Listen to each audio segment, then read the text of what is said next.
اوكي.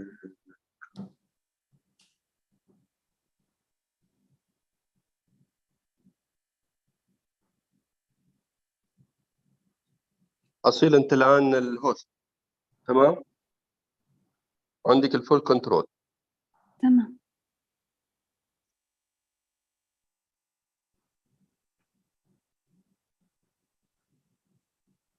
أجرب أول أنا من عندي. I will try from my side. أعتقد من تم disable chair, host disabled attendance. Okay, this me. Okay. try to share دكتورة. Okay. No. From which icon, doctor, I can الشير أصيل الحجري. أصيل الحجري إذا ممكن. نعم معك، بس أنا اللي مبين معي إنه مسموح للشيرنج. هذا من اسمه.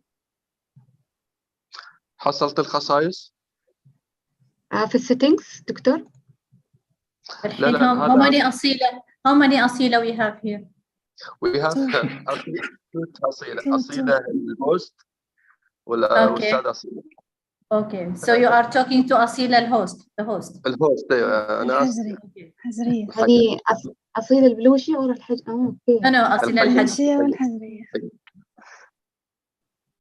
حصلت السيتنج أصيلة؟ نعم مبين معاي إن حاطة الإعدادات لكم، ممكن تقدر تسوي شيرنج. أوكي أنت بس غيري أعطيهم الهوست.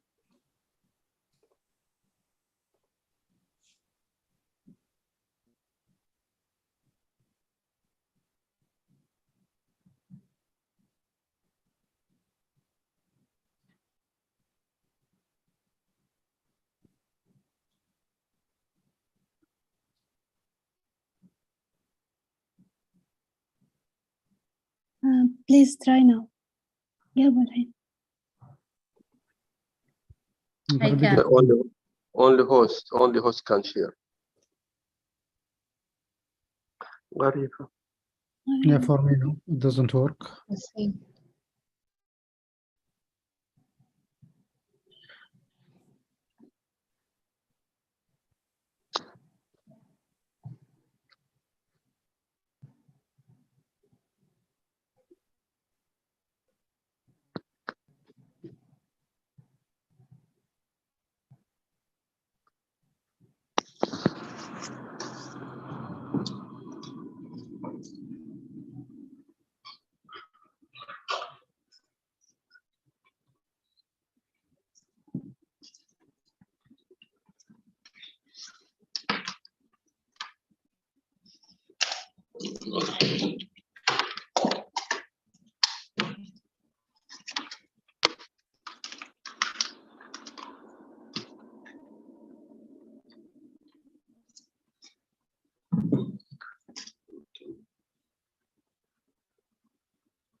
أصيلة كيف بالنسبة للمشاركة بعدها؟ أصيلة الحجري. هلا معك، بس أنا معي في الإعدادات إنه معاكم، يعني تقدروا إنكم تعملوا شيء. ماشي للأسف الجميع.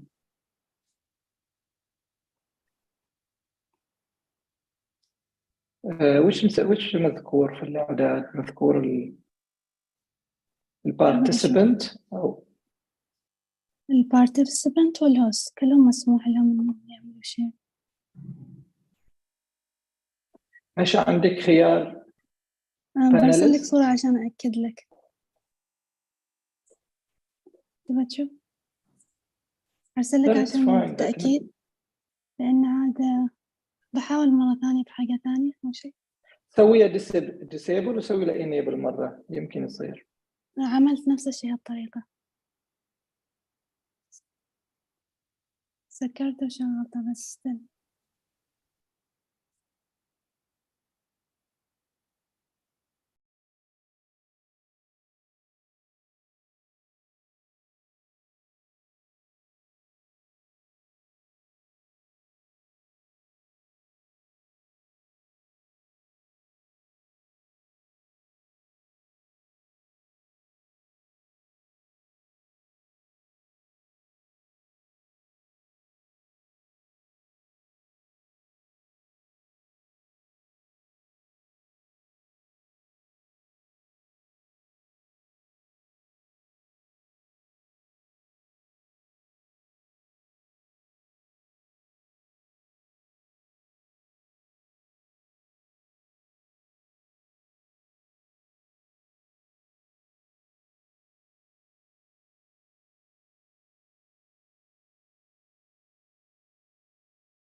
طب هو ليش مشغل اللايف الحين على اليوتيوب if it's not يعني working؟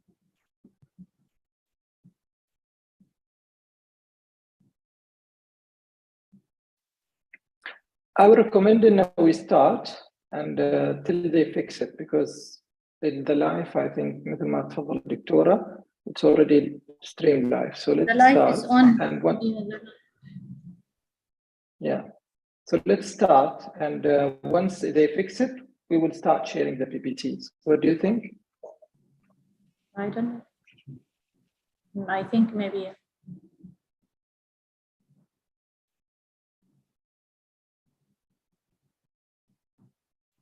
So making the co-host is not working. I'm not sure if it's, I think it previously it works like that. So host and co-host, so all can share.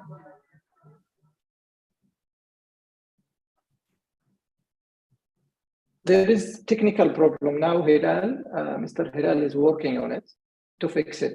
He recommend to start, and once he fixes it, he will let us know.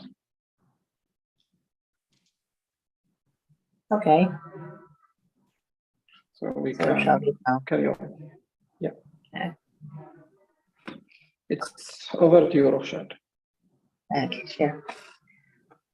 Hi, everyone, and thank you for joining us and making this time to be participating in first the knowledge dissemination seminar from the Department of Tourism in SKU. The main idea of having these seminars is to share our research in Oman and the other places later, because we all do research and probably we are only looking at our research interest literature. And plus, many of our research are not heard by the industry and also the students and probably the public. So the idea is to sharing this knowledge with everyone, and we try to make it a bit simple that all the audience can understand, because usually like very academic way, so many people, they may not have the literacy of academic papers. So we want like to share this knowledge with everyone.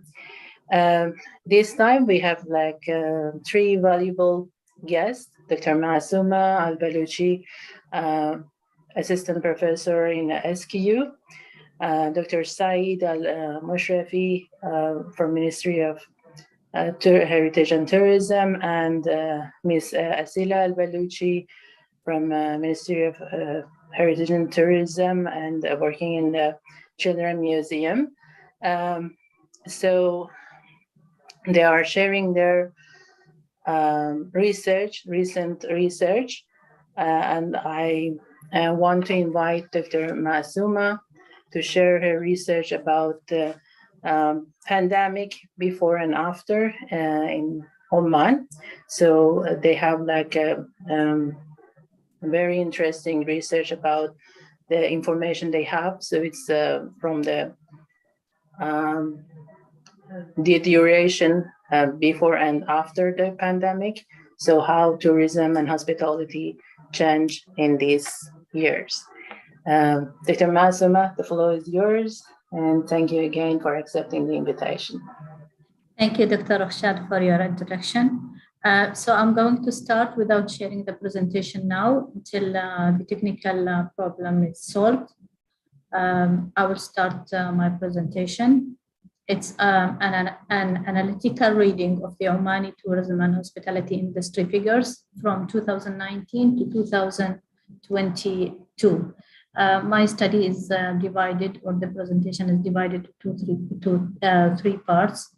Part number one, I'm just going to give a general overview about tourism in Oman and the numbers and the figures in the tourism industry. We all know that the Oman economy mostly dependent on oil, which almost represented 73.6% of the total actual revenue. And the government is trying to lessen reducing the dependence on oil and diversify the economy to other sectors.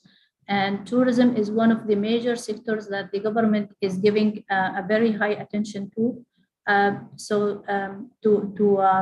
To diversify the economy and also at the same time to create more jobs for Omanis. The COVID-19, the pandemic, has had a very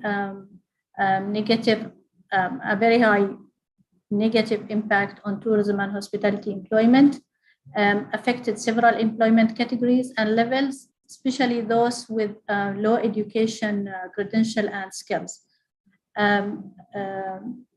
This study and other studies conducted during and after the COVID-19 indicate a significant decrease in revenues and job losses in the tourism and hospitality industry. And this study is going to examine to what extent is this is the case in the Sultanate of Oman, how severe was the effect, how many jobs were lost, and also in which sectors. And the current study trying to answer these questions and much more. So, and it aims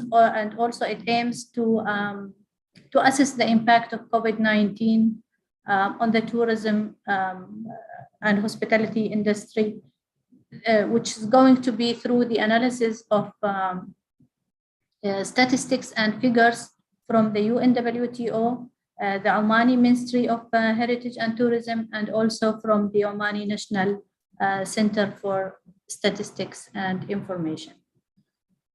We all know that the GCC countries mostly dependent on the migrant workers, and we have the largest share of migrant workers in the world, in the GCC countries.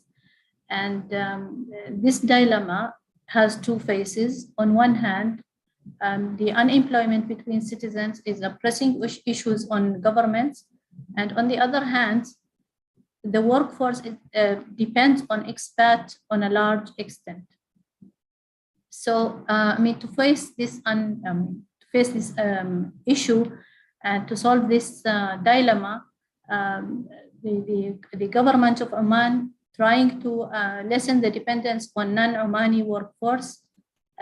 So the government supporting by supporting the entrepreneurship and also putting in action the localization, or what we call it, the Omanization plan. Well, here I have many tables. I don't know how I can show it to you, but I'm going to talk about them. Hopefully, later on I can show these tables. The table I'm showing now is showing the numbers of the Omanis to non-Omani and the total population in Oman. The total population is 4,527,000, and the Omanis makes 2,804,000, and non-Omanis making 1,723,000 329.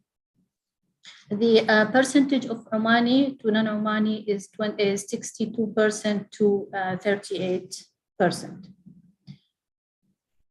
Talking about the unemployment rate in Oman from 2017 to 2021, in 2017, 2018, the unemployment rate was declining. But in 2019, 2020, 2021 started again to increase. And this is because of the COVID-19. The government is trying to give a very high attention to the tourism sector and trying to, as I said at the beginning, to diversify the economy to the tourism, and also trying to making the Omanization plan active. But unfortunately, in the hospitality industry, the contribution of the Omani workforce is a little bit low, and this is not only because of it's not only I think in tourism and hospitality, but in tourism and hospitality it's a little bit clear. Because there are lots of challenges facing the tourism and hospitality employment in Oman, especially the social and cultural reservations. People are not, some of them, they have the bad image about the sector, and they feel, and they also, they are not very attracted to the public sector. They prefer the government or the military post. They are very high, or they are highly perceived by the society. So the government is also working on the tourism to make it a little bit attractive to people. The government started the Oman tourism strategy in 2016, which was developed by THR, Innovative Tourism Consultant, together with the Omani Ministry of Heritage and Tourism Focused and Tourism. The strategy was divided in 3 phases from 2016 to 2020, and from the second phase until 2030, and then the third phase was from 2031 to 40. And Doctor, sorry, you can share now. Try. Yes. Okay.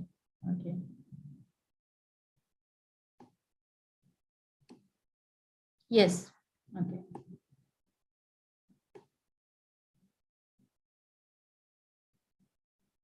You can see it now?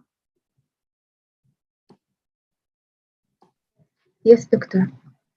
Okay. Yeah, thanks. Yep.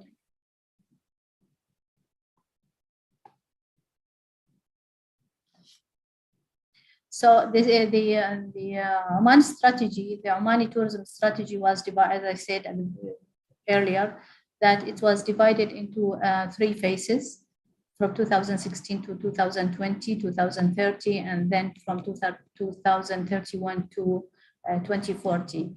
And in each stage, they were trying to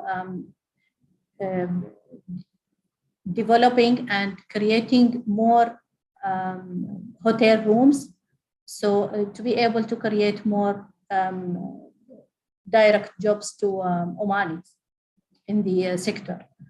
The strategy mainly focusing on providing more than 500,000 jobs, also increase the hotel rooms, as well as the tourism units with hospitality services like the camping sites and villas. And in 2019, the tourism sector accounted almost 2.5 of the gross domestic products in the Sultanate, but they are targeting to reach 6% by 2040. And also they are targeting to have the SMEs to be 1,200. There are lots of,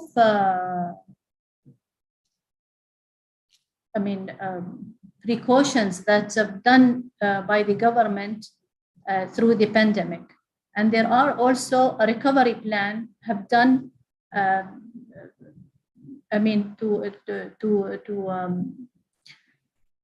to try to help the tourism and the hospitality industry to recover from the pandemic. There are many of them. I'm not going to mention them all, but you can see them in the screen. But at least I will mention 2 or 3 of them. They were trying to support the local communities to prevent the impact of the COVID-19. And one of the good things that the country, that the government, thought of is exempting the nationals of 103 countries from visa requirement before they visit the Sultanate, which helps, to attract more tourists to the country. Part 2, you can see from this table the total number of arrivals in 2016 and 2020. In 2016, the visitor were, or the arrivals to the country were 3.21 million.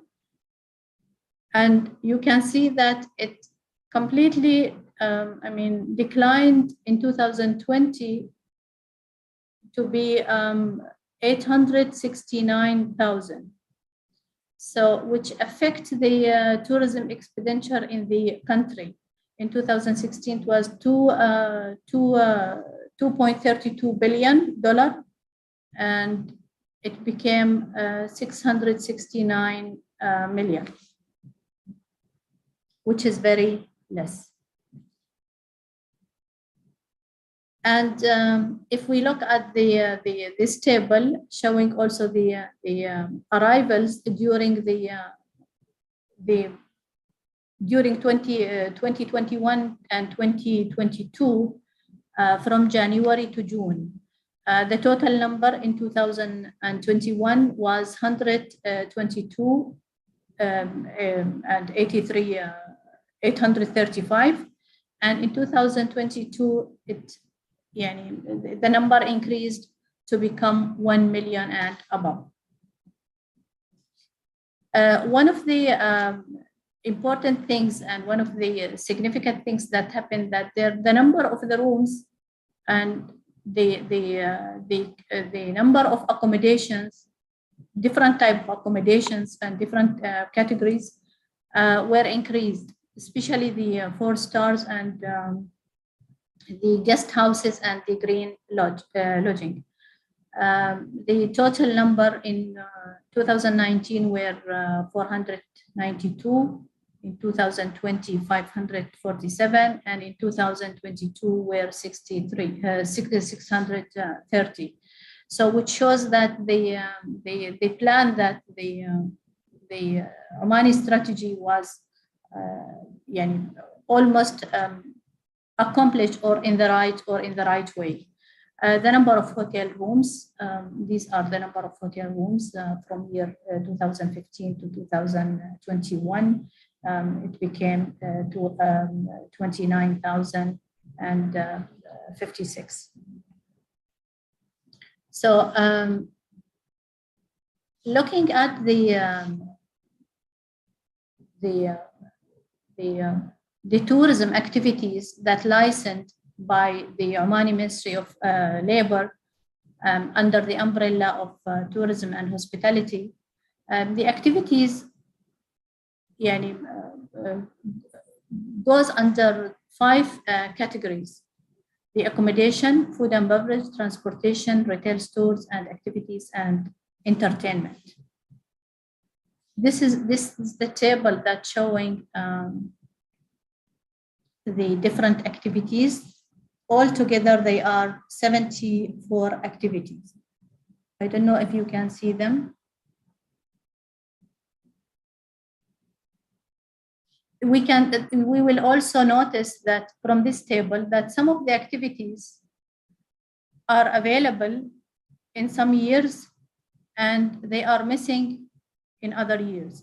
And for example, here we have in 2019, we have 70 available and we have 4 activities were missing, like hosting artistic bands in city rail, transport of passengers, operation of ski lifts, other activities for other accommodation facilities, and also the same in 2022, there are some of the activities missing.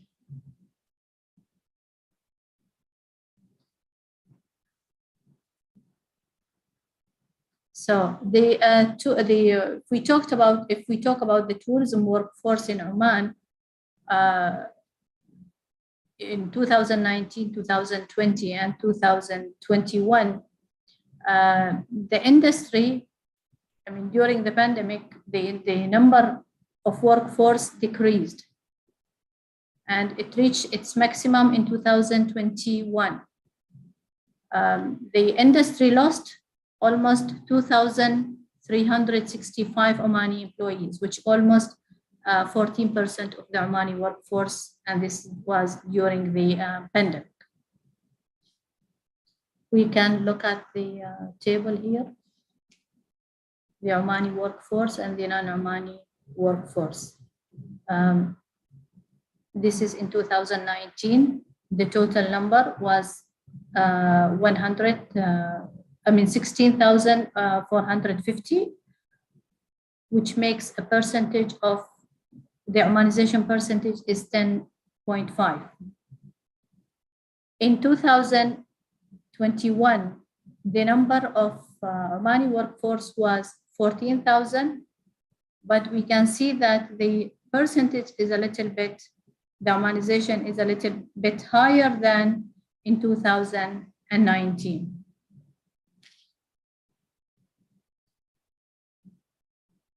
All of the activities, I mean, there is the top 10 licensed activities by Omanization percentage. They revolve around 15 activities. But unfortunately, or surprisingly, the food and beverage activity is not there. We can see here from this table the different activities, but there is no any food and beverage activity in the top 10.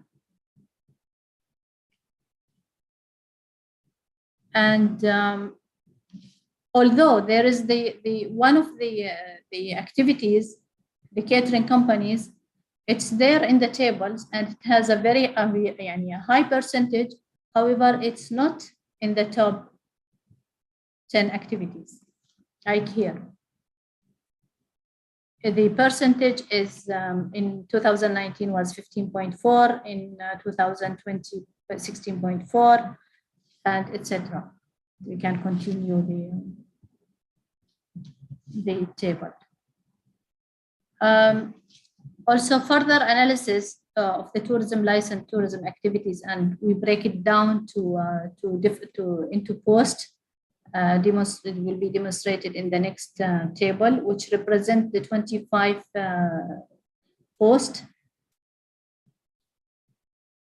We will notice here that all of these posts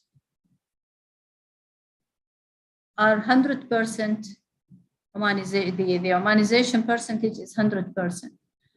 I don't know if you can see from the table. Why is that? Because there are some of the jobs that, I mean, by law, were completely Omanized. The non-Omanis, they cannot work in these jobs. That's why the 25 posts were completely meeting the Omanization plan 100%.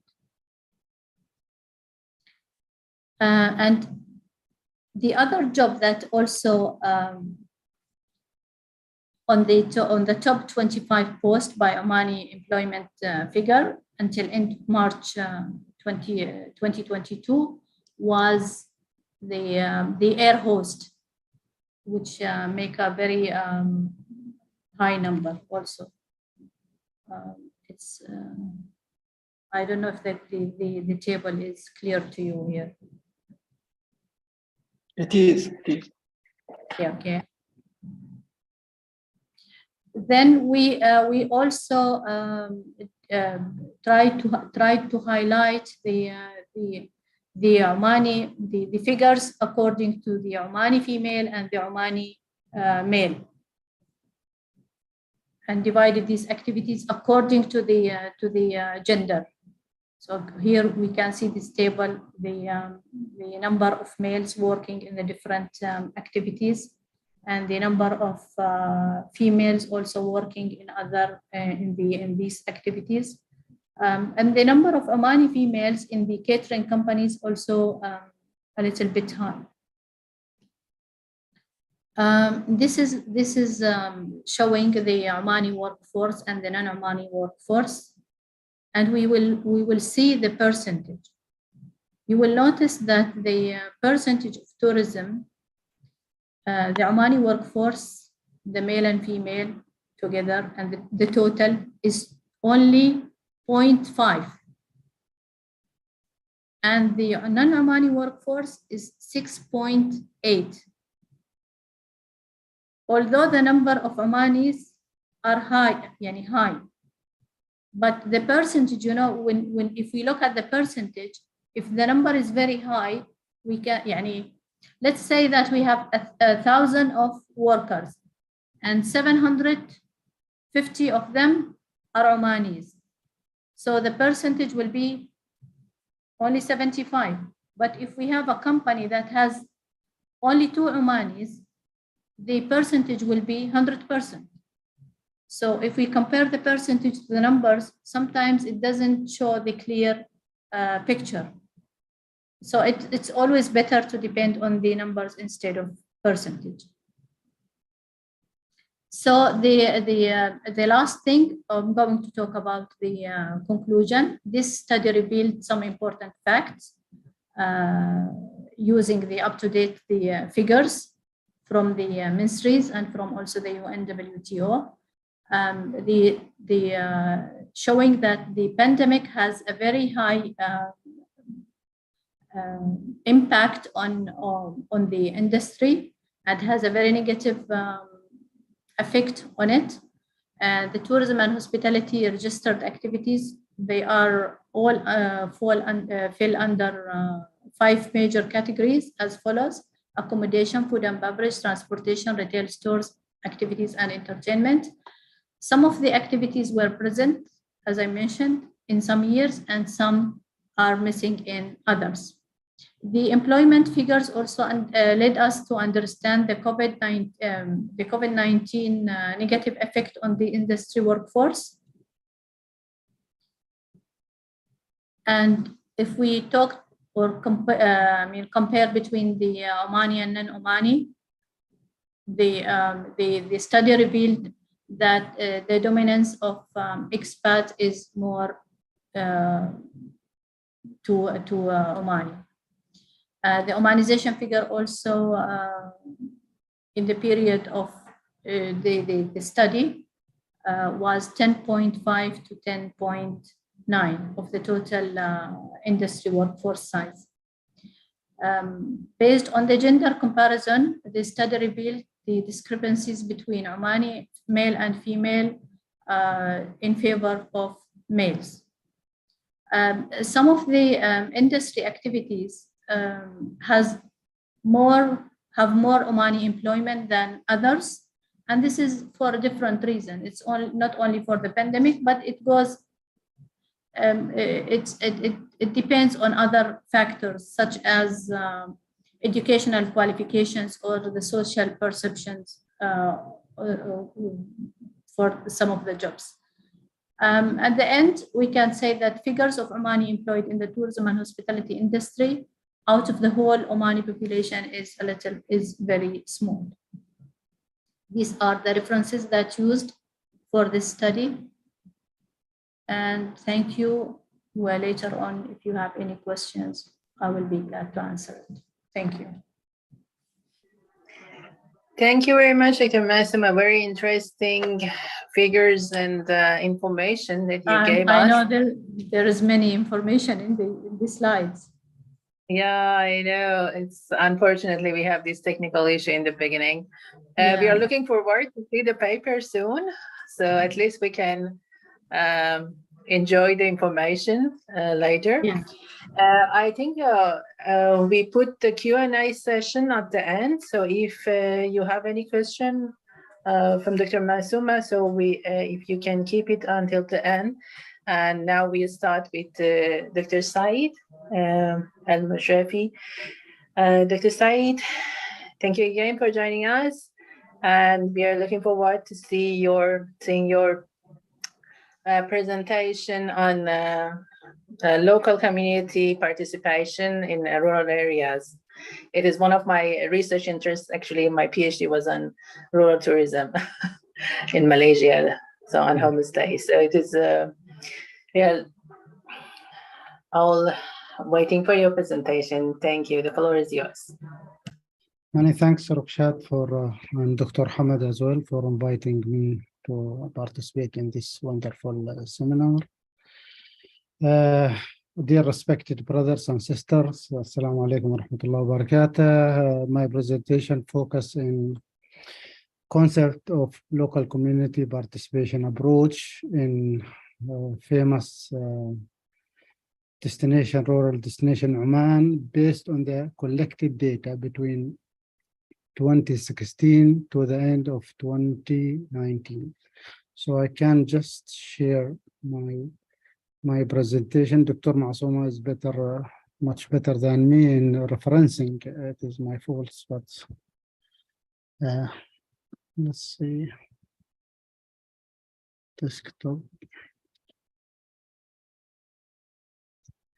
I try to, sorry.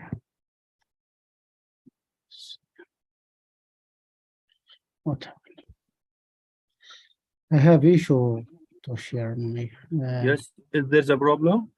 Yeah, Microsoft Box file advanced. I don't know where can the file advance. It jumps. Just trying to see where is the desktop because I put the presentation in the desktop. Yes, I got it. Maybe here. Yes.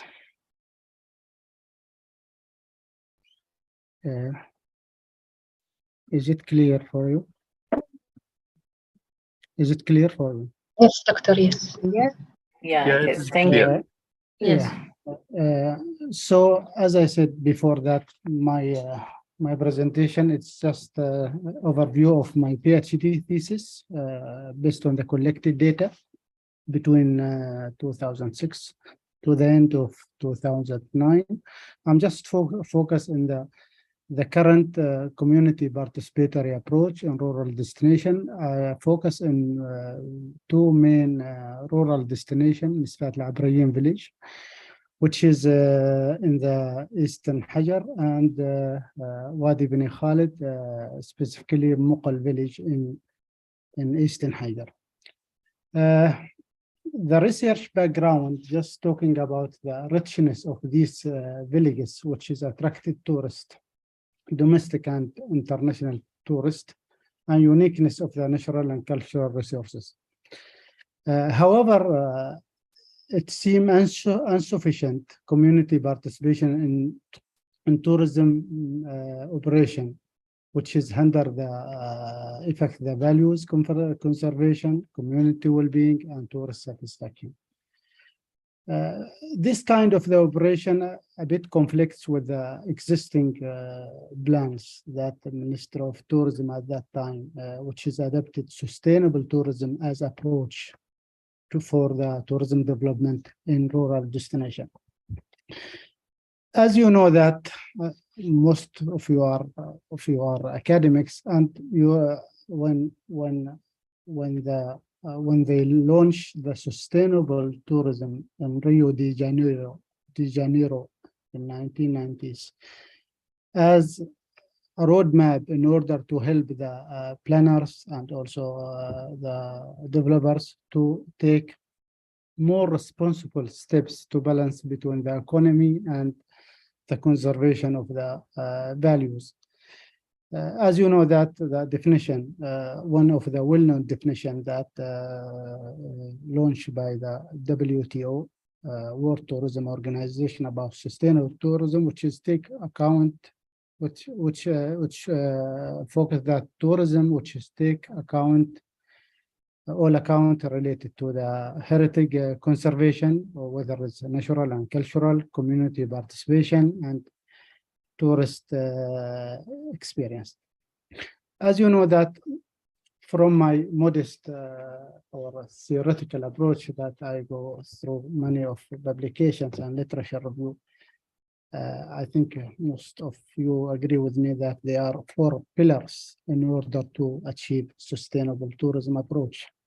Awareness, that local community have awareness that tourism and the conservation of their resources can generate income for them. Training, involve them in the managerial and technical skills in order to serve tourists, to provide products. Financing, in order just to fund their enterprises, their initiatives. And legislation, which is formulated by the government, and to what extent that this regulation is smooth in order to achieve sustainable tourism. And the dimension, as I said before, in the definition, when I addressed the definition of the United Nations, the World Tourism Organization, resource conservation. One of the dimensions of the sustainable tourism, resource conservation, because the tourism become as a tool to balance between the values, natural and cultural values, and the economic purposes. Community well-being, community can generate income, can also fund their interest, and experience enhancement, where tourists have attachment, feeling attachment to the place and to the local. However, main authors in sustainable tourism address that in order to achieve this dimension, it's better the participatory approach should be oriented toward empowerment, where local community have power to participate in decision-making process, because they are the owners of that resources, and they have better understanding about their resources rather than external bodies. Yeah. So like Garud, Ross Dowling, Soffold also, who published the book Empowerment for Sustainable Tourism. This research also, in order to achieve empowerment, has reviewed relevant frameworks, which is published earlier. And this is the famous published frameworks. And some of the frameworks stated that in order to achieve empowerment, the empowerment should take bottom-up approach, while the others said no, the empowerment can take both approach, bottom-up and top-down. Later, Sherry Arnstian, she developed one of the it is quite old, but she said that empowerment can take bottom-up approach as well. Britty in 1995, while Sarah White in 1996, she said no, empowerment can take both approach, bottom-up and top-down. And she referred to one of the actual case study that she addressed, or that she studied. This is just small village in Philippines, when the local community fail or disappointed from the government to fund their initiative at that time, one of the NGO came to the local community and to take their initiative, and they involved them in the training and funding and funding their initiatives. And then community established their cooperative and this is what Sarah White proved that also tourism can community empowerment can take both. Garwood also, he developed one proposal also for the marine ecotourism EU and European Union. Also, he proved that also can empowerment take both approach. Saleh Al-Shaibi also, he said this by referring to the Omani context. And also, this is a number of researchers in one of the New Zealand university, I don't know. And they said that also community empowerment can take both approach.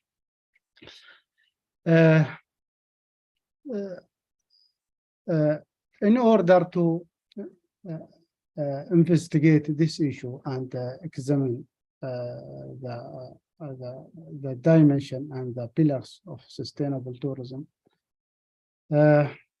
As you know, that community participation is common phenomenon in tourism management, whereas it's the key players are easily known and are easily chosen, not randomly.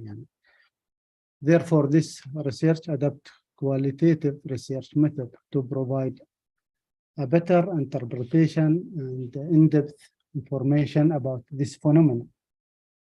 And take focus group with the local community in both villages and semi-structured interview with the officials and the private institution representative and some of the local representative. And also focus also on the document analysis, ministerial decree, royal decrees, statistic, MOU, and I think statistic, royal decrees, and site observation also one of the method that which added to this research. Okay. The collected data said that the participation in decision-making process, when we apply this above or previous stated framework regarding the community empowerment, take the top-bottom or top-down or bottom-up. For example, in Oman, when His Majesty Sultan Qaboos, rahimahullah, take the power in 1970s, the first step that he taken, education. He believed that education is a tool in order to build understanding and knowledge of his people. And he said that, let's educate our people even in the under the shade of the tree. And the number of the schools increased from 3 to 1,000, I think now, 1,800. Okay, and His Majesty at that time, he believed that the education is the fundamental foundation in order to build the capability of people, to give them power to negotiate, to deal, to work, to collaborate with the government, and to participate in the state development. And then he starts with the annual meet the people's tours, which is here in Arabic, Al-Jawlat Samiyah. And this tours, first of all, it take informal in the upper picture, and at later time it take the more official. Can you see the picture which is below that? And there is direct conversation between the government, His Majesty, and his ministers, on the right and the left, and the people. And all this, the aim of this conversation to participate in the state development and to answer and to respond to the community and the people in terms of the infrastructure, education, and health. And then forming a Shura Council, which is public election. And in 2011, as you know, after the peaceful protest, more power has been given to a Shura Council and also forming of municipal council. So the situation now in Oman, as you know, that it takes top-down the approach on His Majesty, but at later time it takes a loop approach exchange between both approach, between top down and bottom up. Take very loop approach. And this is confirmed. Do you know when I think when they formulate and develop the Oman 2040 vision, if you return back, one of the participants said that during while we preparing the scope of work of Oman 2040 vision, it's include all stakeholders. Public offices, wali offices, universities, academics, people, they are allowed to voice, to consent, to opinion about their vision, and they participate. To prove this statement, if you return to there are around 13 strategic dimensions, and all talk about the people development, competitive economic and well-being of the people and participation in the state development. And if you retain if you just focus on the strategic dimension number 4, a decent and sustainable life of people. This strategic dimension, it aims to enable local community and participate in various aspects of life, and it confirms that protection young people interest and generate and guarantee for the future.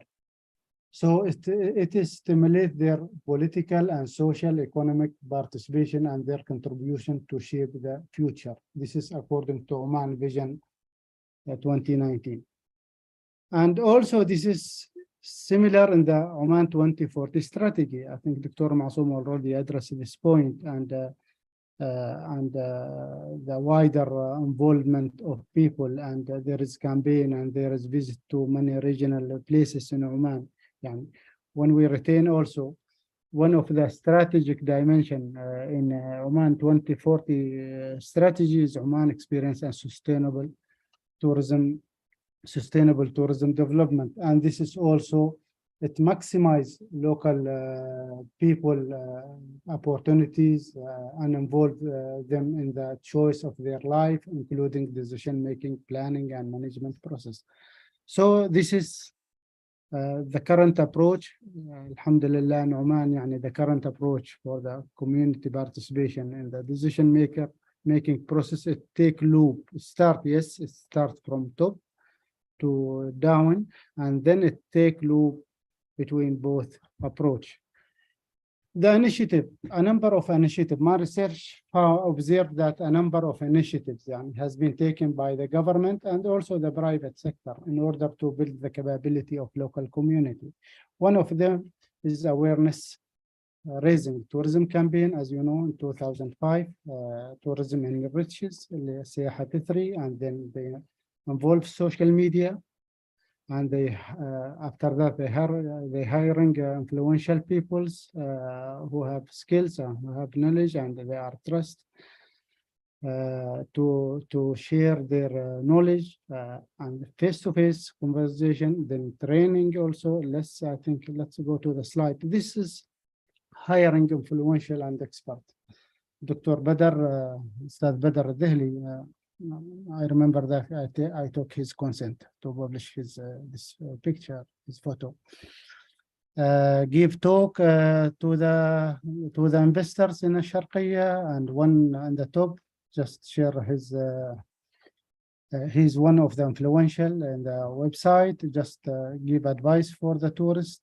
Sheikh also Khalid, Ustad Khalid Al-Zijjali, and also Sheikh Salim al-Na'mani also give talk to the new generation. So this is the initiative has been taken by the government as well as regarding the awareness. In training, as you know, there are educational institution, and there is also non-educational institution like SMEs Authority, like Shell and BDO, they provide also.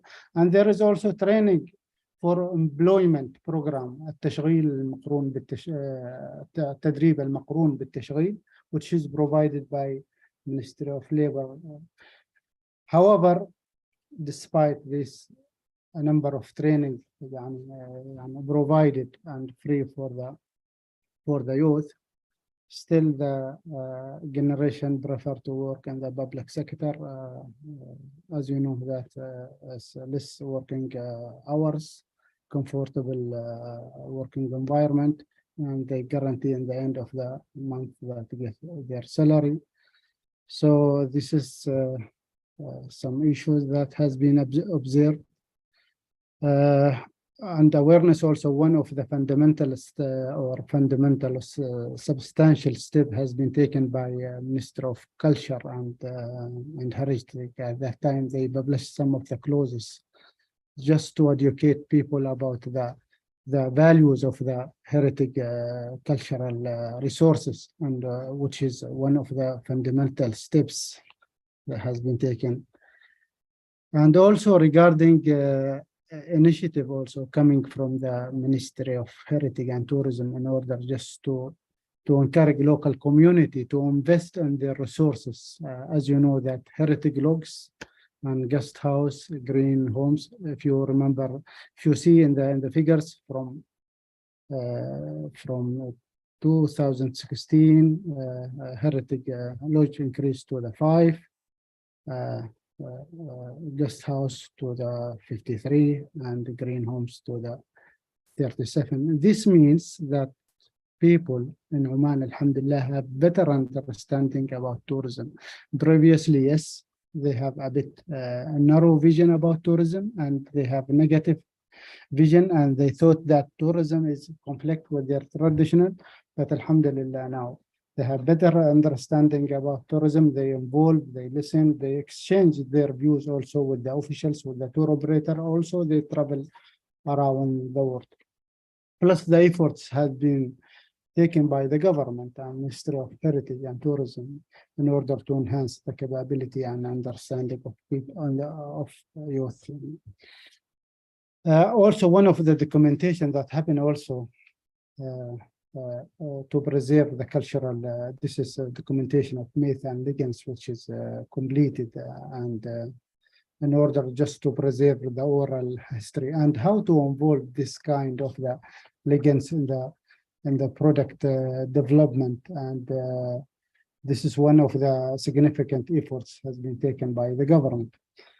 Financing, yes, a number of the public and private institutions take initiative to support SMEs and cooperative people, and within adopting a CSR program. And this is in the top Bank Muscat fund renovation of 3 buildings in Muscat Al-Abriyin. And these buildings has been run now, one was as an info office, and the second one is Rogan Cafe, and the third one, as you know, the gate on the top left.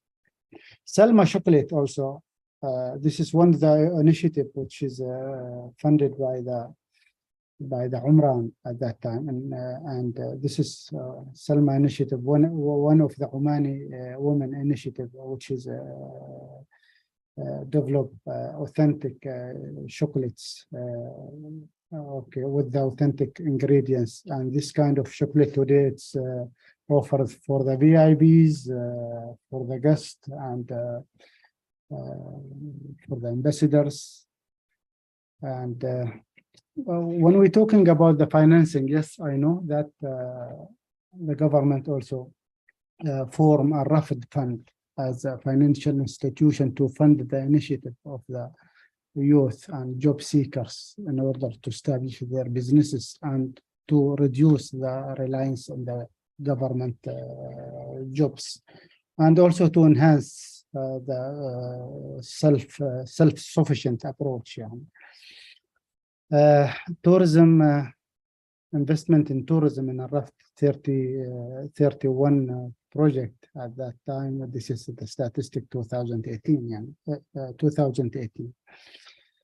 But one thing that been observed, I think at that time, investors, they have better understanding that tourism can generate income and profit. profitable businesses. However, they like to invest in quick win businesses like real estate, like stock market. They have better understanding, but they focus on the quick win businesses, despite that the government provides so many, a number of the facilitation and also incentive to them. And this is also a million Oman Riyal. This is Oman Development Bank, and tourism 6.8 million loan has been provided for the SMEs. This is, I think, 2008. I'm sorry for the referencing, it is my fault. So this is coming from the annual report of the bank development, Oman Development Bank. So there is initiative, there is desires from the SMEs to invest in the tourism. And so this means that people have better understanding about tourism. Regulation, also there is good regulation, Invest Easy program by the government. Do you know, in the blue one, it's increased the investment, foreign investment in Oman. This is according to the Ministry of Commerce and Industry statistic. In Misfat Al-Abriyin, this is the initiative of the local community in both in the top Misfat Al-Abriyin and traditional logs has been also advertised in the booking, and in the top left is a guest house, and also in Muqal is the guest house under construction, 38 rooms, and also initiative of one of the locals there. Here also so many initiatives coming from the local community and mainly women about the rose water, honey, and also, by the way, do you know, in the top in the accommodation service or hospitality level, local community or the hoteliers or hotel accommodation providers in Misfat Al-Abriyin, they liaise, they contract with the families there in order to feed or to support their clients with the food, with the 3 meals. Yani. So this is good of the collaboration between, or collaboration and the commitment of the providers toward their community. Yani. And this is the experience. Here, one of the good points that I addressed, one of the in both villages, yani, like in Wadi and Muqal, yani beside Shua, one of the authentic Omani food, they have also one food it's called mudbi, and do you know, they use stone and underneath it the acacia, and they grill the meat in the heated stone. And one of the experience, one of the filmer who tried to climb the tree in the summer when the degree reach 45. This is one, the family also from, I take their consent, yes, I remember I take their consent. They tried the Omani dress and they take picture for him. And in the right, adventure trekking and paragliding, not in the Misfat, paragliding, just some mountain near Misfat Al-Abriyin. But beside the advantage of tourism, yes, there is a pressure a bit, and there is issue that face local community. They're overcrowded, overcrowded in Misfat Al-Abriyin as well as also in Wadi Beni Khalid. As you see, despite that the ministry really put great efforts in order to educate people, that they install the signs, and also in the promotional also booklets, they advise people, they advise also the government or ministry advise also tour operators in order to look after the tourists to take the proper way and don't take the abnormal way that make local annoyed. And by the way, in the top, in the bottom left, in the bottom right, the initiative also from locals allocate some of the parking just to accommodate the surplus of the vehicles. Here also initiative also in Misfat Al-Abrain and in Muqal village, one of the female also who make handicrafts and look holders, and our uncle Fresh, now I think he retired. He used to benefit also from this tourism movement. He take the kids just for $1 real for 5 minutes, and one of the experience also, and here one of the school children, despite I take his parents' consent, but I prefer to hide his face, and he sell mango during the school holiday. Here the initiative also in both villages, mainly in Misfat Al-Abrain, about the adventure, and Ministry of Heritage and Tourism allocate Misfat Al-Abrain as destination and station for promoting adventure tourism. One the issue also that face also tourism operation seasonality. This is the statistic that taking from Oman Old House, Misfat Old House. If you see that during the summer between May and September, the drop sharply in the occupancy because do you know the summer and temperature degree reach at that time not less than 40. However, the management of this accommodation can take alternative plan in order to provide backup for the school children, because most of them the holiday, and this is similar what the 5 and 4 star doing in Muscat. I observed that lack collaboration among the service providers and hoteliers in both. Local community also, they suffer from the external tour operators who claim who didn't share the benefit and fruit of tourism, and external tour operators always claim that local community have insufficient knowledge and experience, and this is excuse. I think it is excuse to exclude local community, but in the contrast, there is some initiative also from external tour operators to involve local community. Absence of women in management tourism, yes, there is absent, but I think nowadays what I just see there is a gradually involvement of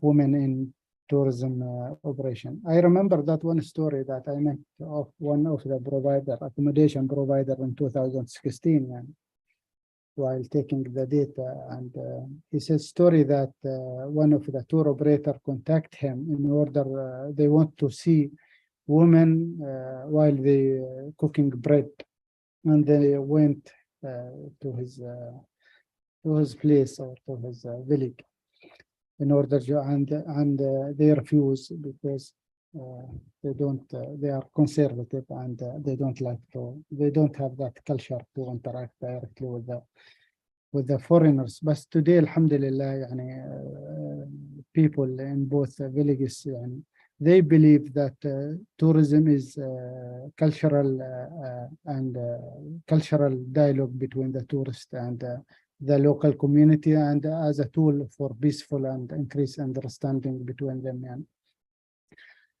Key findings: community participation is embedded in the developmental and tourism planning, varied initiative promoted by the government, also by private. Tourism provides socio-economic benefits to the local community. Local residents have better understanding, diverse of the individual and corporate local development initiatives. A number of intervention has been requested by stakeholder, or one of them is just to foster the partnership. really there is like substantial measures has been taken by the government, and one of His Majesty Haytham bin Tariq, when he implement the key content of Oman 2040 vision is modifying the administrative apparatus of Oman, and in order just to avoid overlap between the government authority. And if you see that the government authority they are reduced from 19 to 10, and ministries from 26 to 19, and this is one of the significant steps that the government wants just to narrow to provide more effective services to the people and to the state. And also here, one of the also really steps that government also work, it's part of the 2040 agenda, is decentralization. And when the 2040 vision focus in just share power with the municipal offices in the regions and give them more power. And according to the Article 22 and 23 of the decree number 1000/2020, it called that each government carried, I'm just reading from the note, its development plan independently, and including allocation of financial budget and proposing practical way to invest in natural and cultural resources for sustainable socio-economic development. Here, a number of the, I know it's long, number of the recommendation for the government, and just for the time, and recommendation also for the private sector also to look after and to share their profit with the local community. And here also recommendation for the local community in order to adopt the collaborative and more collective action to share the fruit among them collectively. Thank you for much. This is just a greeting from my sons, and thank you for much. Thank you. Thank you very much, Dr. Said. It was very insightful information, and the study from these two villages. So definitely they are like a very fragile community, and especially after the COVID, so they're having so they need more help on rejuvenating. And yes, as you mentioned, so awareness training and financial support and legislation are the very important things for them. So because it's, they don't have access to the old sources that urban communities have access to. So therefore they need more support on these types.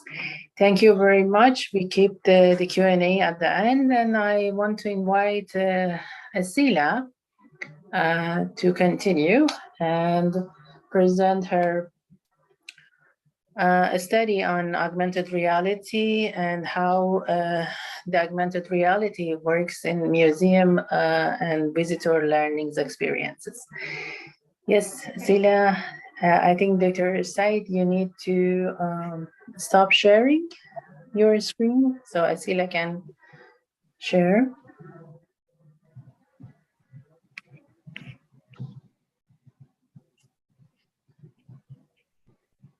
So the same sharing screen. Thank you.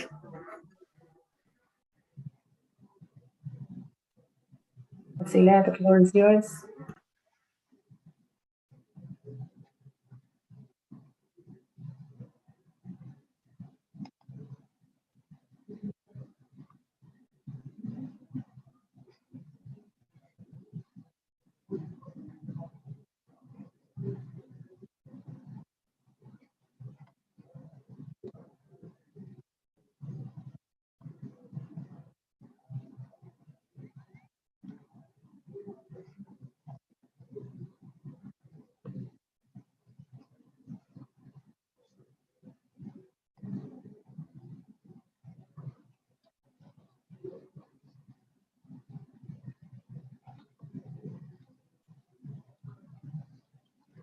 Assalamu alaikum jami'an, and would like to thank Dr. Rukshad for giving me this opportunity to present my study, which is entitled with the impact of augmented reality on the Omani visitors' learning experience for Natural History Museum. This presentation will include different aspects, the purpose Okay, and Atila, I'm not sure the others also having the same, so we don't have your screen on the presentation, so we still see the list of your. Already I share it, Doctor. Okay, is me or the others also having the same thing? Because I don't see your presentation, I see your folder. Folder, yes. Yes, we all have the same problem. Try again. Share it again. Share the window. How about? Yes. What's Okay. this? Yes. Yeah. Yes. Yeah. You heard my introduction? Yes, we hear it. Okay, so you just like put it in the slide share mode, so it would be easier for us to see. You can see now, Doctor? We see your presentation, but can you put it in the slideshow? Yes, it is on the slideshow. Okay, so I think it's like a bit of technical issue. So you can continue on No, this. excuse me. No, there is no technical issue. Just Asil, click on Asil al-Blushi. Click on the show. Down near the zoom, you know, you see the 100%. Down. 100%. Yeah. Right, on your right. On the right, down. yes. More right. It's like a. اللي مثل صورة الكاس. There's a box here. I cannot see any caps. أيوة هناك Right down. عند النسبة. Here in this area, in the settings. Yes. شوفي انت عندك الشو تحت في هناك الارقام تشوفيهم؟ قصدك دكتور في البرزنتيشن نفسه؟ هي في البرزنتيشن نفسه. اوكي انا الحين عامله. ايوه ضغط عليها. ضغط عليها اوريدي. خلاص ظهر انا عندي كامل. هذا مش الشو، اريد شو. هو الكأس صح؟ شو. هو اللي اضغط عليه الكأس. انتوا تشوفوا الحين الشاشة صح؟ احنا نشوف شاشة بس من غير العرض، مش السلايد شو، يعني يمكن طلعي منها وتدخلي مرة ثانية ما يبي. لأنه هو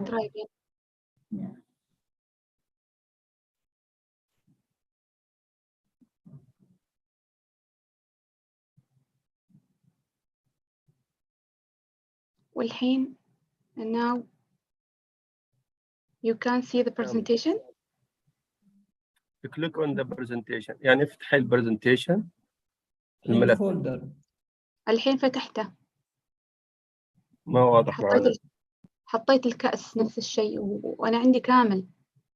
Okay, what you can do, you start a presentation. So before sharing, so you start a presentation and put it in the presentation mode, and then share that screen. So probably that works.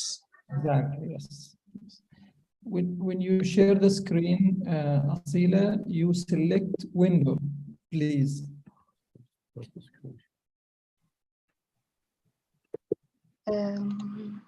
Already I select window before, Doctor. You can see now my files. Your folder. Already I share you my window, and I am now opening. And now I'm sorry to interrupt. First you open the presentation. Then click on the show, then share it.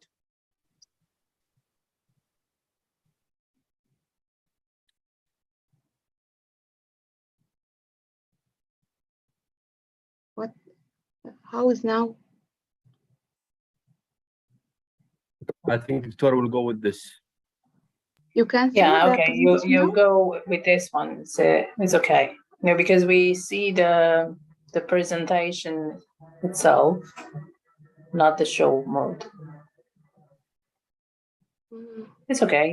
You go to the next slide. Let me see if it works here. No, I am in the next slide. You can see it? Okay. No. Okay, you're sharing. You're sharing wrong window. This is the problem. So you unshare first. Okay. Okay. So do what I'm saying. So you start your presentation show. First of all, I have to open my presentation, right? Then presentation. Then you start show, and then you share the show window.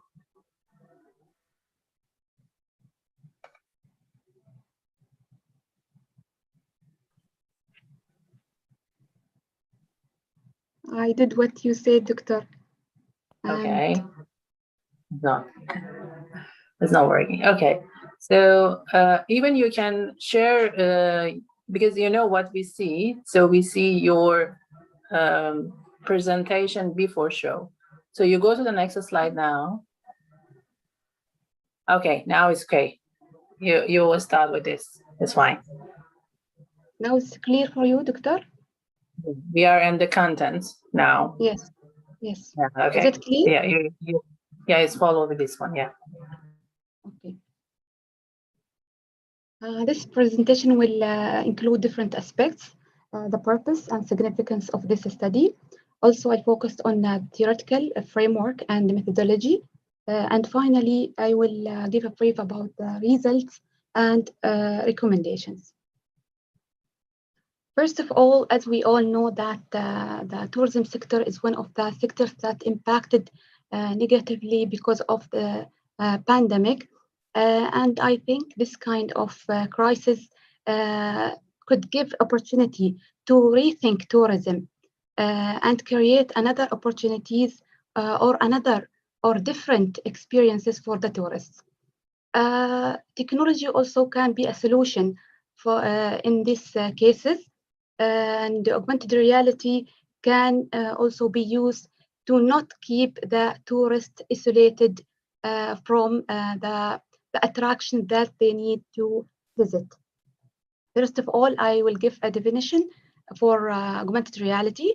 It's about overlaying digital content over users' real environment through different means such as handheld and wearable devices. Here we have different pictures showing the different kinds of use of this technology. First of all, this technology is used to find out the services that the users need or search for by directing the camera of the phone. The users can find different services like hotels, restaurants, ATMs, and other services. Also, IKEA launched an AR application to give opportunity for those who doesn't want to come to their shops to select their furniture online, and then they can, through augmented reality, replace this piece of furniture in their areas or in their rooms to find out if it is suitable for them or not. In evacuation, also augmented reality was used to direct the users of this application to the nearest exit. In tourism, also augmented reality is used as a navigation tool. It is also used in advertising and as a sightseeing tool. Augmented reality also finds its way in museums. It is used as a gaming tool for savvy generation to teach them about their history, as an example. It is used also in museums as an interpretation tool. It is also used to present the objects in 3D.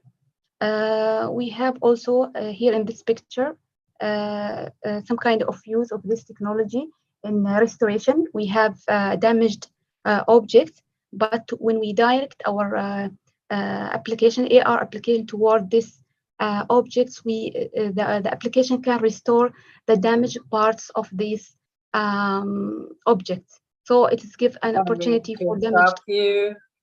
Sorry, still we don't see your slides. So Can you go to your presentation and then you press down? So What I can press down? Doctor, you cannot see now my presentation? no, it's stuck on the content for me. Oh, So you go to the presentation page. So and then you okay. Now it works. it was. Okay. Now you Uh-huh. can see this Yeah. picture. Yeah, you stay in this window. I was Yeah. talking about the one feature of augmented reality in museums, and it is used for restoration. As we can see in our right hand, an object, damaged object, and the augmented reality via the tablet can restore this this object and show it as a whole unit.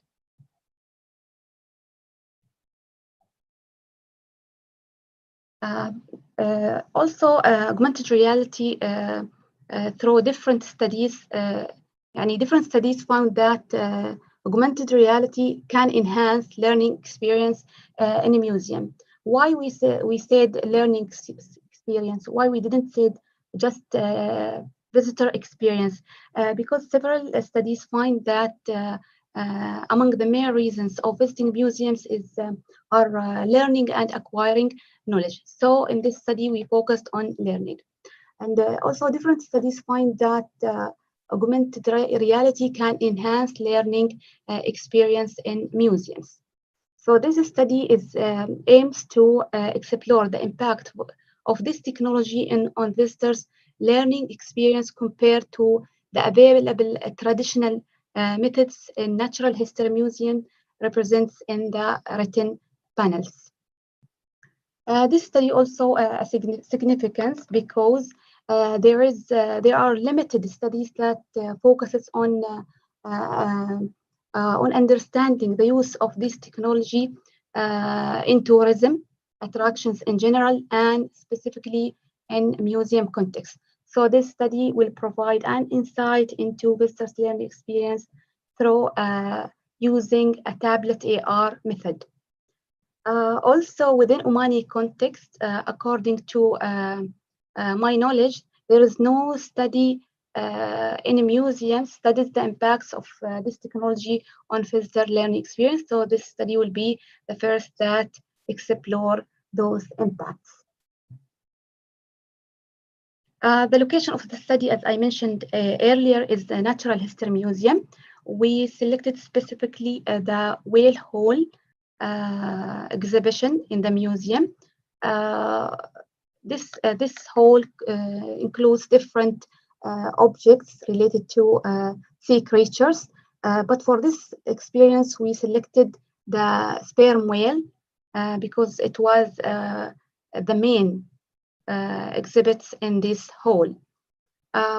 In our experience, we included different panels, talks about the sperm whale skeleton, its life, and the threats that endangers this creature. We identify learning experience in the study based on a framework called generic learning outcome. This framework was proposed to identify the impacts of museums on visitors' learning experiences. The proposer of this framework finds that there is outcomes for learning. Learning should not be just for memorizing information. They mentioned that learning should achieve some aspects like knowledge and understanding. It should change our attitudes and values positively. It should enhance our skills. We should have fun while we are learning. And also, finally, the learning should change our activity, behavior, and self-progression. We collected data through two methods, semi-structured interviews and observation. The total number of participants were 15 Omanis from both genders. The same group of participants explored the museum exhibits twice, once without using augmented reality and once with using augmented reality. And after each experience, they were asked some questions regarding their experience and the impacts of learning on their experience. Here is the prototype that we designed for this experience. You can see from your left hand is the logo for the application, augmented reality application. Also, the application starts with welcoming the visitors to the Natural History Museum and specifically to the whale hall. Then it gives instruction for the youth, and finally they can enter the experience. I show here one feature of the augmented reality. We have different experiences, but I put just this one.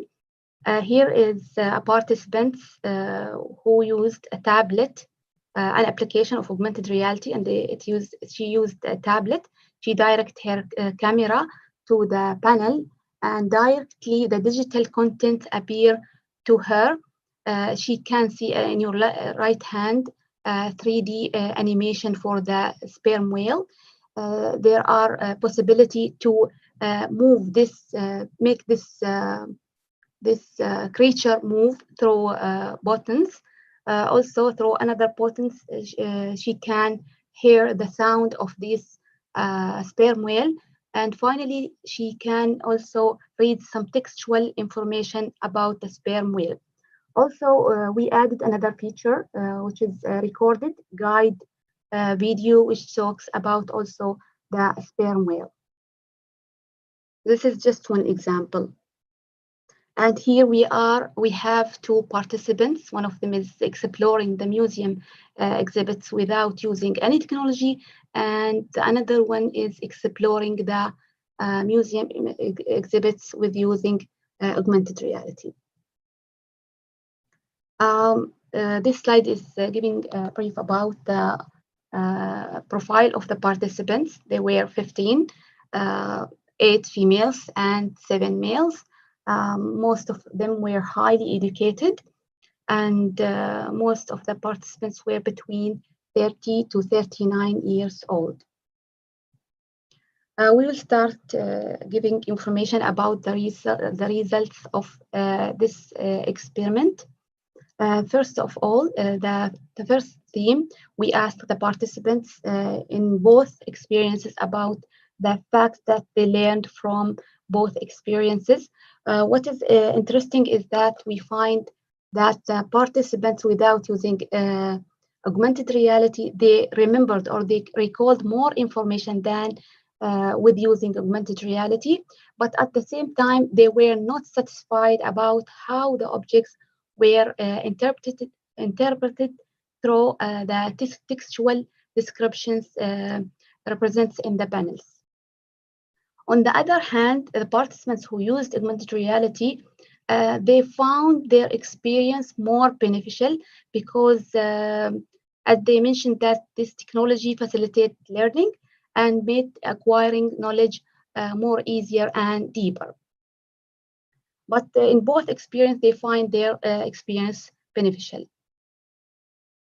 The second theme is changes and values that both experience can make for those visitors. What we notice is that the participants, without using augmented reality, they have favorable attitude toward using technology. They didn't mention any kind of technology because they didn't know about augmented reality. They prefer using technology instead of reading. Also in this theme, we found that augmented reality creates more values for the participants who used it. They have a favorable attitude toward using this augmented reality in future. This technology also added value through facilitating learning, making acquiring information more different. Also, this technology give them additional information more than the available in the first experience, which deepens their understanding and stimulates their senses. The third theme is having skills or enhancing skills. We asked them if they gained any skills or any skills were enhanced through both experiences. The participants without using augmented reality gained their focusing, imagining, and comparing skills were enhanced. But most of them, they said less skilled stimulated because there is no attractive tools to interpret the exhibit. Some of them said there is no skills. On the other hand, the users of augmented reality, their skills were enhanced and stimulated. They said that some of them said that augmented reality made them not to ignore some exhibits as they did before when they visit museums. Also, they view the sperm whale in different way, more closely, deeply, and in more details. This technology stimulated their mind, senses, and imagination, and made them gain the remembering skills. That they have intellectual skills like remembering, comparing, and practical skills as how to do something, how to use augmented reality, because maybe out of 15, 5 or 6 participants, they didn't hear about augmented reality, and most of them, this experience was the first to use augmented reality. Some of the participants also who used augmented reality said that the tablet decreased focusing, and some of them said that this application creates confusion, so they prefer the traditional way of interpreting the objects. Enjoyment, inspiration, and creativity. We asked them also if they have fun during the both experiences. Both of them, they said the experience was enjoyable, but those who use augmented reality, they find their experience more enjoyable because it brings the experience to life. It also grasps their attention to stay longer, and they see that this technology is a kind of innovative way in interpreting the objects. They feel they are curious to explore using this technology. Also, the participants without using this technology, most of them said that this technology or their experience was traditional and lacks of innovation and interaction. The last theme is related to change in activity, behavior, and self-progression. The participant in non-AR settings, they have limited change represented in intention to learn more about the whale, and they have intention to save this creature. Also, most of them said that this experience will not change anything due to absence of technology or interaction. On the other hand, AR leads to more positive activities, behavior, and self-progression. Some of them, and most of them said that we have the intention to read more about sperm whale. Some of them said that this technology gives us a chance or to get benefit from this technology it gives us ideas to use this technology in our workplaces. And they mentioned that this technology changed their view to marine life and leads to intention to save this creature. The second data collection method was the observation. We focused in observation on time spent in each experience, and also on focusing behavior of those participants in both experiences. We found that AR successfully prolonged time spent during exploration with differences with 1 minute and 43 seconds. In both experience, the participants were focused on what they are experiencing, but in AR settings, we noticed that AR strengthened the relationship between viewing the sperm whale and the interpretation features. They were repeating, pressing on the buttons to read about the sperm whale again and again, to hear its sounds and to make it move. And here is a summary of the main findings of this study. There are differences in acquiring learning experience among the same participants with using augmented reality and without using this technology. We found that participants without using augmented reality, they remembered more information about sperm whale than in the experimental condition or in the AR condition. In addition, AR also enhanced participant skills and positively changed their behavior and self-progression. Also, this technology prolongs the time spent while experiencing the sperm whale exhibits. As according to my knowledge, the visitors of museums spent less time while exploring the exhibits of the museum or the artifacts of the museum compared to the availability of rich information and exhibits in the museum, so that we can use this technology to prolong time spent while exploration. AR in this study impacts the visitor learning experience positively through creating enjoyable, inspirational, and innovative experience which facilitate learning and deepening understanding.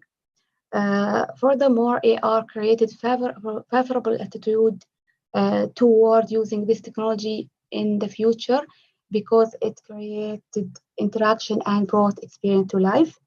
AR as well made the participants focus more. Also, their attention was guided by the AR modes available in the application. And finally, AR strengthened the relationship between viewing the sperm whale and different digital interactive features available in the application. Here we are some recommendations based on the findings. Ministry of Heritage and Tourism could take into account in their future tourism development plans the following suggestions to include this technology in future plans for new museums. Also, the existing museums, they can add this technology as a part of interpretation tools in line with the available traditional tools. Also, encouraging decision makers in private museums to integrate this technology, conducting more research on augmented reality acceptance among national and international visitors in order to give them more understanding about the effectiveness of this technology. Furthermore, utilizing AR as a tool that contributes to the appreciation of natural and cultural resources. Also encouraging museums that have limited spaces to display their stored collections, because according to my knowledge, augmented reality doesn't need more physical settings or more spaces to display the collections. And I know, for example, the National History Museum, they have thousands of stored objects. So this technology can resolve this issue. There is just a need for small pictures for those objects, and users of the application can direct their phones or tablets toward that picture to find out everything about this object. There's also a need to integrate this technology as an interpretation tool for another cultural and natural attractions. We can use this technology not just in museums. We have a flag system, we have geological sites, we have forts and castles. And I think this kind of technology is effective and more attractive than the traditional way of interpreting those attractions. Also, there is a need to employ specialists in AR experience design in museums to create new way of interpreting museums collections. Also, there is a need to increase awareness about augmented reality. What I noticed that many people, they don't know what is augmented reality, or at least they don't know what is the difference between virtual reality and augmented reality. So there is a need to increase awareness about this technology, to create acceptance among the people, among the tourists about this technology. And here we have another recommendations. There's a need to take into consideration utilizing the best handheld or wearable devices as a medium for AR experience. What we noticed from our experience that some of the participants didn't like or didn't feel comfortable while holding the tablet due to its heaviness, I think. So there is a need to select the best device to be used as an interpretation tool which utilized augmented reality. This to create seamless and convenient learning experience. There's also a need to influence the decision makers in the General Directorate of Museums to learn from AR in museums internationally by visiting them. And finally, there is a need to review all short and term developments in present and future museums, taking into account cost optimization and adding value to visitors' learning experience through adding the use of AR technology as a complementary tool alongside with the traditional available interpretation tools in museums. In conclusion, this study identified the impacts of augmented reality on visitors' learning experience in Natural History Museum. The study revealed that there are differences in acquiring learning experience among the same group of participants with using augmented reality and without using this technology. What is noticed or known is that this technology impacted visitors' learning experience positively. It also prolonged the time spent while exploration, and the attention of visitors was guided by AR modes. And finally, despite participants without using augmented reality, they remembered more information, but this study ensured that learning is not just about memorizing information or remembering information. It is something should be achieved. Learning should change our attitudes and values positively, should give us skills, should enhance our skills. Learning should be an interesting for the learners. It also should change our behaviors, give positive things to our self-progression. And this is the end of my presentation. Thank you for listening. And if you have any questions, please, I am here to answer. Thank you. Thank you, Asila, for your interesting presentation about augmented reality and how it would be impact the visitors' learning experiences. So we were expecting to have like a 1 hour, so but it's almost 2 hours because it was interesting. I didn't want to stop your presentations, and it was very insightful. Is there any question that you want to ask the participants? So we don't have like the, I think you can post your question if you have. I have one question to Asila, actually. Thank you for Dr. Masooma, Dr. Saeed, and Asila for the presentation. I really enjoyed them all, honestly. Asila, I have one question regarding the use of treatment. You mentioned the learning experience was less compared to non-treatment effect. Is that correct? I didn't get your question, Doctor. I mean that augmented reality impacted visitors' learning experience more than without using this technology, because most of the participants in the first situation, they critique the way of interpreting the information. Most of them, they say that we don't like to read. We need something interesting, want something interactive. Yeah. So what I'm saying is like the treatment, the AR, enhance learning experience or affect negatively on the learning experience? You mean the AR, Doctor? Yes, the treatment. Yes, the augmented reality has impacted visitors' learning experience positively. Okay, excellent. Thanks. You're welcome. Thank you, Dr. Hamid, for your question. Is there any other question? Okay, if not, I have a question for Dr. Masuma and also for Dr. Said, because in your both presentation, you are mentioning about the lack of participation of women, Omani women in the industry. So is there any plan for empowering women in tourism and hospitality is happening, or what is the strategy that Oman tourism are trying to do? Do we have any strategies?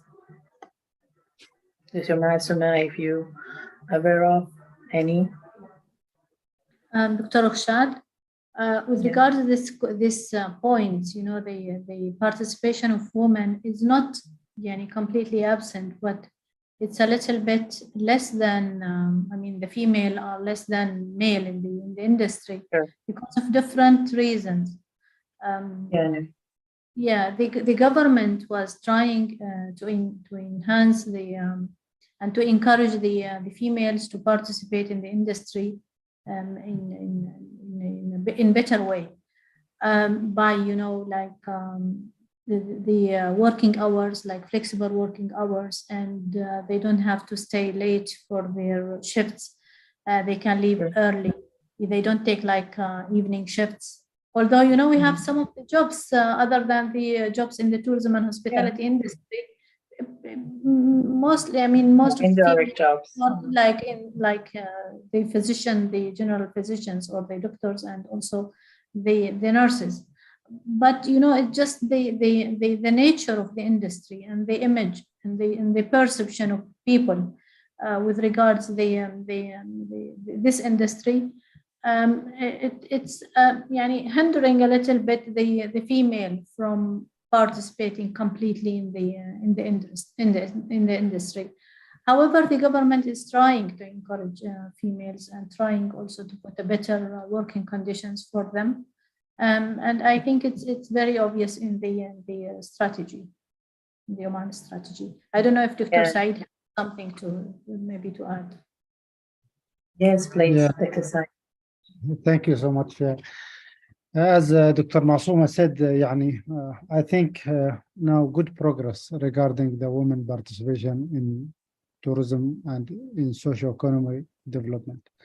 Previously, yes, there was a negative image about tourism, that people at that time, they thought that tourism disturbed the traditions.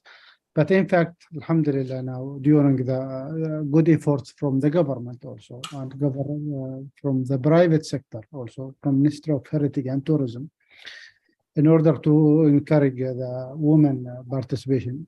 In Ministry of Tourism, for example, many of the initiative provided and proposed by the women has been taking into account, and they get good support from the ministry regarding the financial support or the technical support and the incentive. And one example that I can share with you, 1 month ago, there was the event for symposium about adventure tourism in Oman Convention Center. And Dr. Hamid, he's one of the moderator at one of the discussion plenary session. And most of the initiative regarding the adventure activity provided by the Omani women. So there is really good, steady progress regarding the women participation. And even though now the parents more educated and they know that tourism is more cultural dialogues among the people, locals and the tourists. Yeah. So good progress, and even in the tour guiding, the number of the tour guiding, female tour guiding Omanis also increased than before. So good desires now, and the women and even the society, they respond positively to the government encouragement plan. That's great to And hear maybe that. also- Yeah, it is. And from the figures that I've shown in the presentation, you can notice that the catering companies has more female than male, or the number of females are very high. So there are some of the jobs that is really, attracting the female to work. It depends on what type of, it depends on what type of jobs. They don't like to participate in all different jobs, but there are some of the jobs that really attractive to the female. Yeah, that's definitely it works because I mean, even I remember during my like PhD in rural areas. So some of the women that I interviewed, apparently they were saying that, yeah, we are doing the whole thing, but the certificates and the credit, it goes to the man. So in the behind the scene, apparently they are like working a lot, and it's not that they are not participating. Maybe in the statistics, so the numbers that we see, they are not presented well in terms of like having the positions or having the certificates, but we know that they are behind the scene. Women are one of the important workforce in the tourism and hospitality. Thank you for your presentation. Is there any other questions that we missed? If not, so we have to wrap up here, and to conclude, so we heard about Dr. Masuma about like how the market labor force is changing in Oman, and how the migrant workers apparently, so they are holding a higher percentage of working in industry. So, but apparently the Omanization, so it's like changing these figures in future. So, and then from Dr. Said, we heard about like how the community participation is important. So how we can improve their awareness by giving them information and train them. And also we provide the financial support, and also the government are supporting them in terms of accessibility and managing, and how we are involving them on their decision making, and provide education and educate them for things, and plus how annually is planned to meet them by the government and the councils they are forming there, to have a better connection with the government and the other bodies. And Asila was telling us how augmented reality is improving the visitors' experience. So definitely technology playing a crucial role in tourism and hospitality recently, and the visitors' expectations is getting higher, and they want to see these kind of facilities in the different sectors in tourism and hospitality. All these things is showing that how we are trying to achieve this rethinking tourism, how we want to change and learning from the past and the crisis that we had. And hopefully, inshallah, we are achieving the goals that we have. So here, I think we have,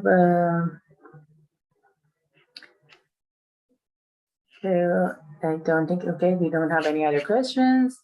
And thank you again for accepting our invitations and sharing your research. We are looking forward to see your publications.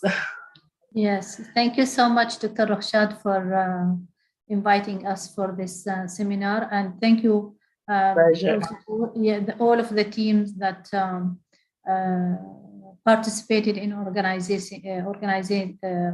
this event. Thank you so much, and thanks a lot for Dr. Saeed and Asila. Thank you, Dr. Masooma, and thank you, Asila. Thank you, Dr. Rokhshad and Dr. Hamad for great arrangement for this seminar, and hopefully, inshallah, soon to see. We meet again. So if you are looking forward for the other publications, huh?